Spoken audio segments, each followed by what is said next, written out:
Hello everyone, welcome to the HardReset channel, and today I'm going to show you how to enable sound detection on your EUFY S350 indoor cam. So the first thing we're going to do is open up our EUFY app, and we're going to find our device by clicking on the Devices tab and finding our camera.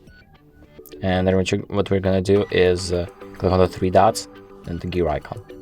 And it takes you to the settings of the camera. And here we have the sound detection option. So if you click on it, you can enable sound detection.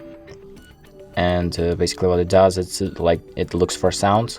Here's for sounds to detect, and it's going to notify you whenever a sound is crying. So you can like enable all sounds. You can enable the beta feature, so like crying, for example. You can change the sensitivity, and you can enable round look. And basically what it does, when the sound is detected, the camera will do a 360 to see what is happening around the camera. And that's about it. Thank you for watching, and make sure to like and subscribe.